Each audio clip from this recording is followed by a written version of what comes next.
Hello, good morning. আজকে আমার recipe হলো তেল পটল। তার জন্য আমি পটলগুলোকে ধুয়ে পরিষ্কার করে নিয়েছি। এখন আমি ছুলে পটলটাকে আমি মাঝখানে মাঝখানে কেটে চিড়ে দেব, যাতে মশলা ভেতরে ঢোকে। তো পটলটা কাটা হয়ে গেছে, আর বাকলাটা আমি আধা আধা কেটে নিয়েছি আর চিড়ে দিয়েছি। এখন আমি হলদি পাউডার আর নুন দিয়ে মেখে আমি পটলটাকে ভেজে নেব। মাঝখানে মাঝখানে চিড়ে দিয়েছি যাতে মশলা ঢুকে যায়। এখন আমি পেন বসিয়ে দিয়েছি, পেনের মধ্যে দিয়েছি সর্ষে তেল। সর্ষে তেল দিয়ে রান্নাটা হবে, হেভি টেস্টি লাগে খেতে। তারপরে আমি পটলগুলোকে ভেজে নিব। আমি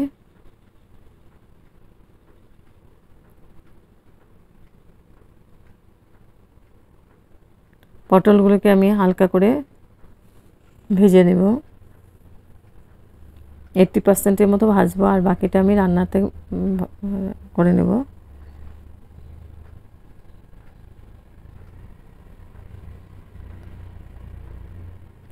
এই তেল পটলের রেসিপিটা খেতে হেভি টেস্টি লাগে। গরম গরম ভাত, রুটি, পরোটা, ফ্রাইড রাইস সবার সঙ্গেই খুব ভালো লাগে খেতে।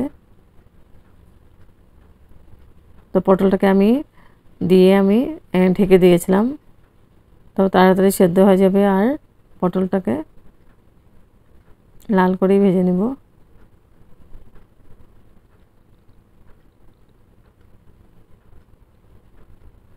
হয়ে গেছে আমার পটল ভাজা। এই পর্যায়ে আমি নামিয়ে নিয়েছি। এখন আমি তেল পটল বানাতে নিয়েছি, সামান্য পরিমাণ কিছু মশলা।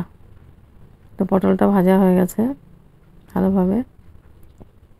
এখানে নিয়েছি আদা, রসুন, কাঁচা লঙ্কা, পেঁয়াজ।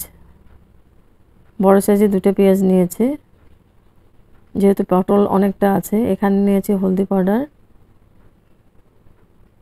কাশ্মীরি চিলি পাউডার, জিরে পাউডার আর কালো জিরা ফোড়নের জন্য নিয়েছি। আর নিয়েছি পরিমাণ মতো নুন। আর পটলের নুন দেওয়া আছে, এই জন্য নুনটা একটু পরিমাণ মতো দিতে হবে। এখন আমি মিক্সিং জার নিয়েছি, ওখানে আমি পেস্ট করে নিব আদা, রসুন, কাঁচা লঙ্কা আর পেঁয়াজ। একসঙ্গে পেস্ট করেছি আমি।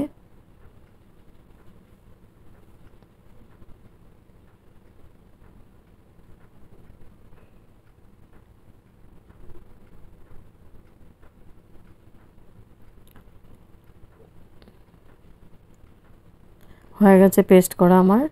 এবার পটল ভাজার তেলটা আছে, ওই তেলের মধ্যে আমি রান্না করে নিব, আর তেল দেবো না।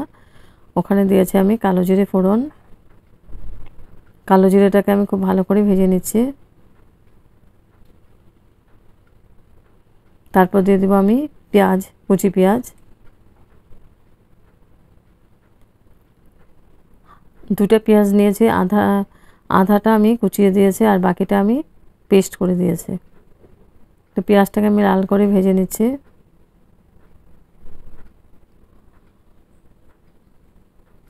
এখন আমি পেস্ট করা মশলাটা দিয়ে দেব, পেঁয়াজ, রসুন, আদা, কাঁচা লঙ্কা দিয়ে এখন খুব ভালো করে কষিয়ে নিব মশলাটাকে।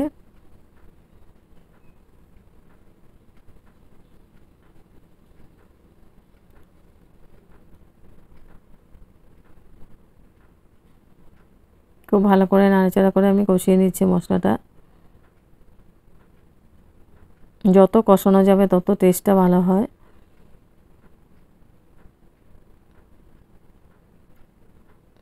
এখন আমি বাটিটা ধুয়ে জলটা দিয়ে দিলাম, জলটা দিয়ে আবার ভালো করে কষিয়ে নিব।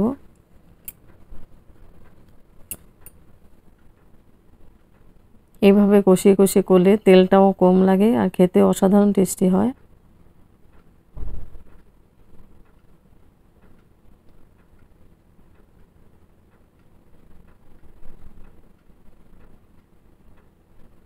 এখন আমি গুঁড়া মশলাগুলো দিয়ে দিব। দিয়েছি হলদি পাউডার, কাশ্মীরি চিলি পাউডার, জিরে পাউডার, আর দিব পরিমাণ মতো নুন।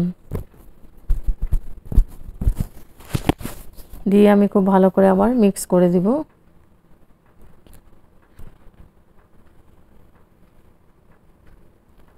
এখন আবার সামান্য পরিমাণে জল দিয়ে আবার মশলাটাকে ভালো করে কষিয়ে নিব।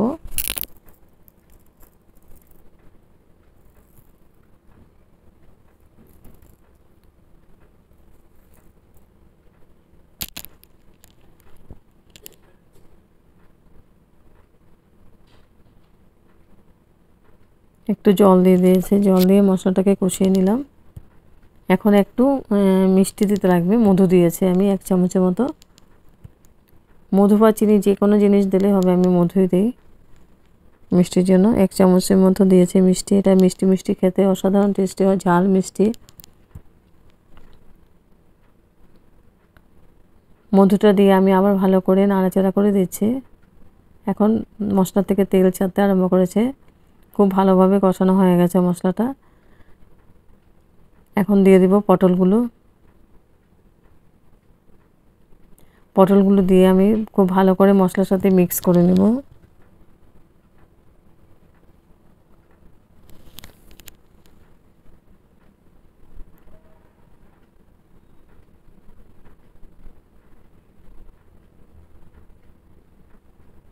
তারপর আমি ঢেকে দিব 5 মিনিটের জন্য, একদম স্টিমটা একদম লো করে কষিয়ে নিব। আর একটু টাইম ভাপিয়ে নিয়েছি। তারপরে আমি গ্রেভির জন্য জল দিয়েছি। জলটা আমি গরম করে নিয়েছি। জলটা দিয়ে আমি এখন ঢেকে দিব, আবার স্টিমটা বাড়িয়ে দিব। তাহলে গ্রেভিটা শুকিয়ে যাবে, একদম মাখা মাখা হবে। আর পটলটা একদম খুব ভালোভাবে সেদ্ধ হয়ে গেছে, একদম নরম হয়ে গেছে। হেভি টেস্টি একটা রেসিপি। এখন আমি গ্যাস অফ করে দিব। গ্যাস অফ করে ঢেকে দিব স্ট্যান্ডিং টাইম 5 মিনিটের জন্য ঢেকে দিচ্ছি। তারপর সার্ভ করব গরম গরম তেল পটলের রেসিপি। একদম সিম্পল, খেতে অসাধারণ টেস্টি।